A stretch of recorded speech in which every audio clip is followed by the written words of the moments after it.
Canada, the next door neighbor everyone in the community finds cool, won't shut up about, and makes you look bad.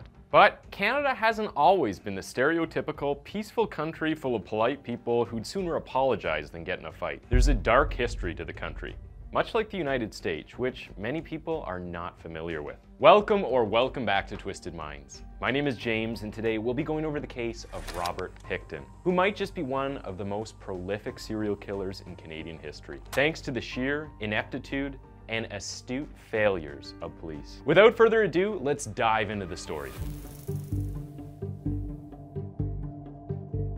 Not much is known about Robert Pickton's life before he found the new hobby of serial killing. This is largely because Canada's publicity laws concerning live criminal investigation. However, his origins can be traced back to Port Coquitlam in British Columbia, where he was born in 1949. The Picktons were pig farmers for about 3 generations, but by the time of Robert's arrest, a lot less farming had been done on the farm. In fact, prior to that, Robert only reared a few pigs, which he sold to neighbors and friends. Robert inherited the property with his siblings Linda Louise Wright and David Francis Pickton, before turning it into a point of no return for his victims. Between 1994 and 1995, the Pickton children sold off several parts of the land for around $5.16 million. They weren't the most frugal with their wealth, and Robert solicited prostitutes the bulk of the time. He soon got into trouble in 1997 when he was charged with attempted murder against Wendy Lynn Esteter, a sex worker. However, even though Robert had tried unsuccessfully to stab Wendy to death, he was allowed to work. The prosecutors believed that the victim, a substance abuser, didn't have the mental fortitude to accurately testify before the court. There were some pretty daunting evidence against Robert, like the fact that he was found in possession of the key to the handcuffs on Wendy's wrists, or that he also suffered a stab injury during the ordeal and was treated at the same hospital as his victim. David Pickton was no saint either, having been slapped a sexual crime record in 1988, as well as making 3 appearances in court for breaking traffic rules. In contrast, Robert was a seemingly quieter man than his brother, although he did share in the fun of hosting loud, wild parties in a converted building next to the pig farm known as the Piggy Palace. In 1996, the Picktons created a non-profit charity organization known as the Piggy Palace Good Time Society. Quite the name. They listed the function of the organization as organize, coordinate, manage, and operate special events, functions, dances, shows, and exhibitions on behalf of service organizations, sport organizations, and other worthy groups. While it sounds great, the organization met a short end in 1998 during a New Year's Eve party. The siblings were charged with breaking zoning laws and were legally banned from throwing any more parties. The siblings seemed to believe in a future turnaround because they kept the Piggy Palace Good Time Society running for another 2 years before packing it up and going home in January 2000. The place had to shut down because they couldn't provide important financial documents. Robert partnered with his brother as the proprietors of P&B Salvage near Vancouver. Everything came crashing down on both brothers as the police were tipped in 1995. The caller mentioned that Robert stored human flesh on his property using a freezer. Even though the police managed to secure a warrant, little to nothing was done about the case. Although the police didn't, I'm sure you're asking, what was human flesh doing in Robert's freezer? Well, it's a long story, not for the faint-hearted. The neighborhood of downtown East Side in Vancouver was rife with homelessness, overt prostitution, substance abuse, and high poverty rates. During the late 90s, about 80% of the women and girls who worked as prostitutes could be linked back to Vancouver. Some had gone years in the trade without contacting their families. The Prostitution Alternatives Counseling and Education Society performed a survey on 183 sex workers from 1999 to 2001 and found that the women in the trade were frequently violated by their clients. They were often victims of forced confinements, beatings, robberies, and kidnappings. The survey highlighted the acts of violence out on sex workers and the ones who reported to law enforcement. Such findings led many to the realization that sex workers weren't particularly fond nor trusting of people in uniforms. Robert Pickton's connection to the downtown East Side area came from his visits to a rendering plant situated in the region. He often visited the site to dispose of animal waste before cruising up a 10-block strip known as the Low Track. track. There, he solicited prostitutes with drugs and money before beginning the trip back to his farmstead. What he did to the women on his farmstead would be unknown to the outside world and resulted in the loss of dozens of lives, paired with years of tragedy and mystery for the victims' families.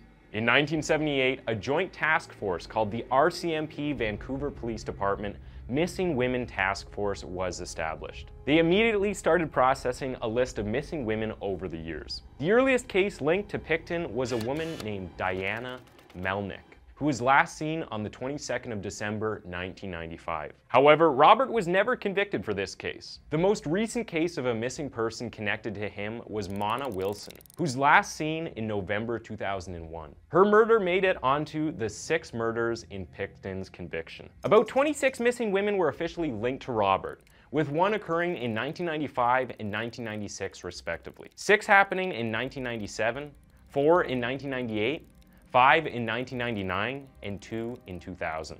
His most recent murder in 2001 claimed 7 people. There were other disappearances within these years that more or less may be caused by Pickton, but the absence of evidence resulted in no legal convictions. But with over 20 women disappearing constantly in less than a decade, someone ought to have noticed, right?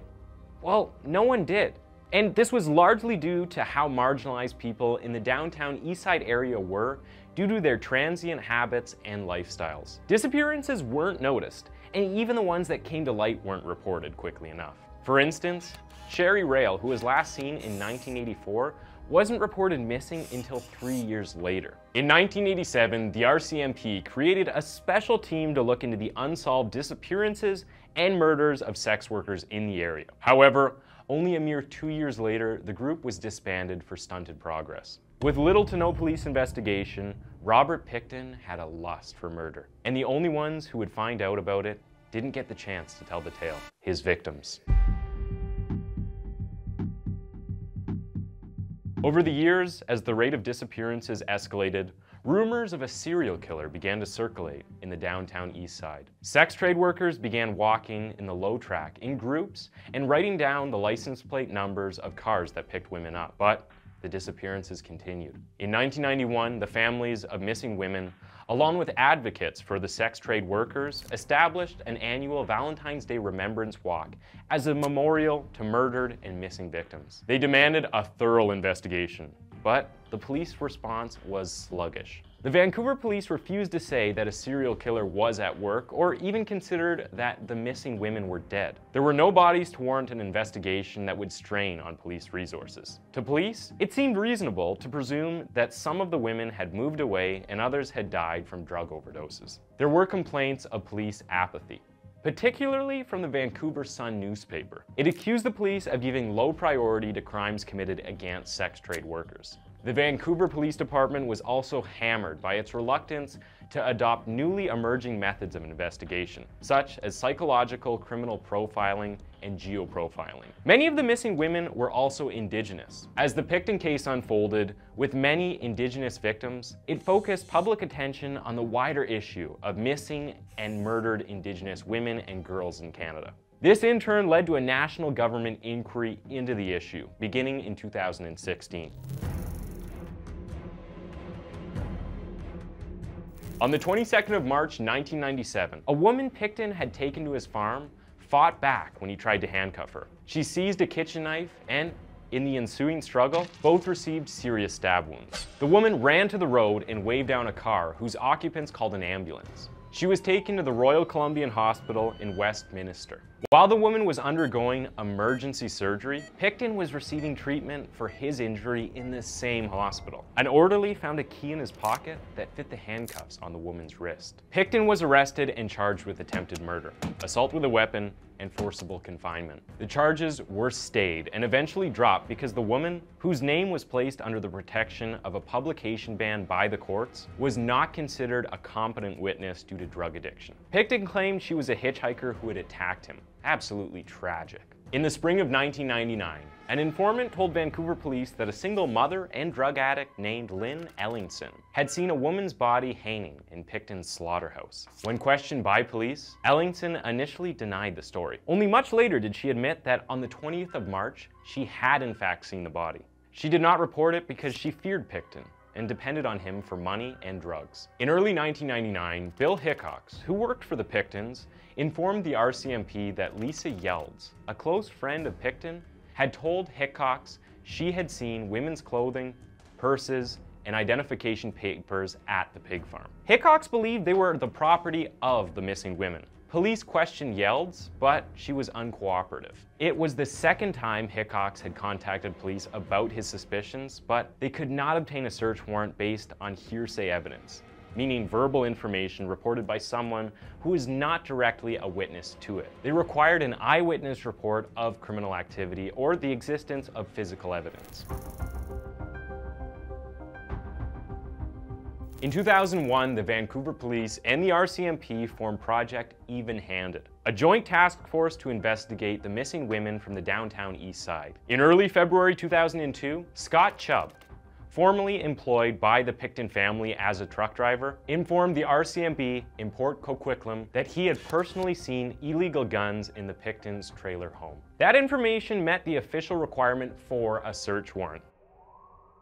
On the 5th of February, officers of the task force raided the pig farm. In addition to several illegal and unregistered guns, they found items connecting missing women to the property. Pickton was arrested on weapons charges and then released on bail. He was kept under surveillance and was not permitted to return to the pig farm while police conducted a thorough search under a second warrant. Among the evidence they discovered were handcuffs, women's clothing and shoes, jewelry, and an asthma inhaler prescribed to Serena Abbotsway, one of the missing women. DNA testing of blood found in a motorhome on the property proved that to be Mona Wilson. On the 22nd of February 2002, Pickton was rearrested and charged with 2 counts of murder. A total of 26 murder charges were eventually laid against him. While Pickton was being held in jail in Surrey, British Columbia, he shared a cell with an undercover RCMP officer he believed to be another detainee. In their conversation, Pickton said he had murdered 49 women and had wanted to make it 50.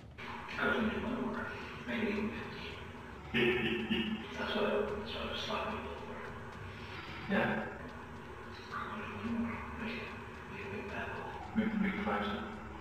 Meanwhile, the pig farm became the largest crime scene in Canadian history. Investigators took 200,000 DNA samples and seized 600,000 exhibits. Archaeologists and forensic experts needed heavy equipment to sift through 383,000 cubic yards of soil in search of human remains. The cost of the investigation was estimated at nearly $70 million.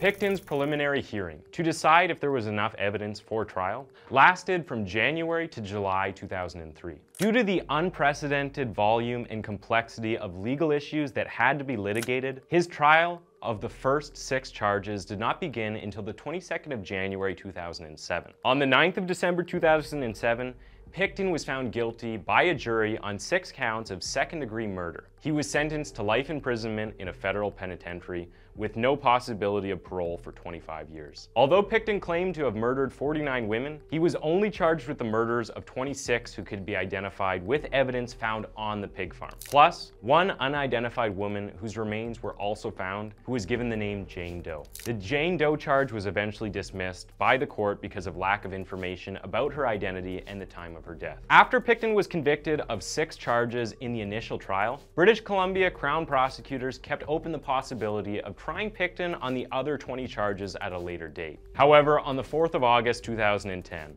prosecutors announced they would not proceed with the 20 charges. They said a second trial, even if further convictions were achieved, would not add anything to Pickton's punishment, which was already the maximum possible under the law. The decision angered some of the families of the 20 victims, whereas others said that they were relieved at being spared of the experience of another long and difficult trial. Interestingly enough, in 2016, an autobiographical book called Pickton, in his own words, allegedly written by Pickton himself and smuggled out of prison, was published by Outskirt Press of Denver, Colorado. It was offered for sale on Amazon.com, but was withdrawn due to public outrage. The case has since been quiet, and it seems as though the pig farmer murderer, Robert Pickton, will be locked up for the rest of his days. Thanks for tuning into Twisted Minds. That was the case of Robert Pickton, and why don't you go ahead and click on one of the 2 videos on your screen for another one of our videos.